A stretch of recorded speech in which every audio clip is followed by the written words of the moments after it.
Um, so the first thing I wanted to mention was embedding content. And this is just because when we spoke about this last time, I want to say Laura and maybe a couple of people were considering whether or not they wanted to convert some of their pre-existing information into a shorthand story. And I wanted to think about how to best do that, or if there was a way to kind of supplement without just literally converting and feeling like we're redoing some work we already built. So I found out that you can embed Google Slides here pretty easily. So if you have a Google Slide presentation, this is Kimberly Breen's fabulous presentation that she sent to us a while back. These are just the slides, and this is a shorthand page where you can just have that. So I thought that was really useful. And if you click it, it will take you in. I got to sign in, but it will take you to those Google Slides as well. And you can also, here's the SIG Network newsletter. So you can also embed your own shorthand stories. So if you have other stories or Google Slides, you can just add them. So I was imagining, say, you give a presentation to a group and you want to follow up with more information. You could have those slides at the top, and then you could have supplementary information for, reference, but you don't have to recreate that slide deck. So how I did that was literally when you go into that Google and click share, that share link in the embed, which I'll stop sharing and bring up just so I can show you what's going on here. But that share link in Google is going to be what you're going to use.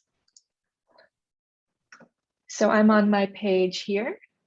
When I click the background and I click rich embed, and I can paste any link below, that's just the Google share link. So make sure it's not set to private. That won't allow it to share. But it's as easy as that. You can also add a shorthand link. So it could just be this shorthand FAQ link when I click republish. That one right there, you can add that as well. So I'm all about this embed feature because I feel like it quickly helps us share information, but we don't have to, spend a lot of time adding it back in. But someone asked about this last time. And I have a little how-to, but I think it can be a little bit confusing. So I wanted to just run through that really quickly so you have that tool. So what I'm going to do, I'm in an incognito mode right now, and I'm in Google Chrome. And this is an extension for Google Chrome specifically. But I click these three dots at the top, go to More Tools, Developer Tools. Okay, and then can you see that on the side? Great. Okay. So what will probably come up to you is something kind of confusing, jargony like this. I'm going to go to the side for more options and click Lighthouse. And then I'll unclick everything but accessibility for now, and then generate report.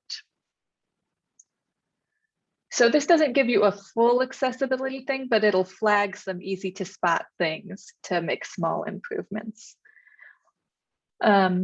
And you can see some basic things here, like I've got to look at my background and foreground colors. Not all of them are strong enough. I should title some of my frames, and I've got to look at my headings. So something you can do when you click this arrow here is you'll see kind of these elements. So it will say, I click on here. There we go. It'll highlight what it's talking about.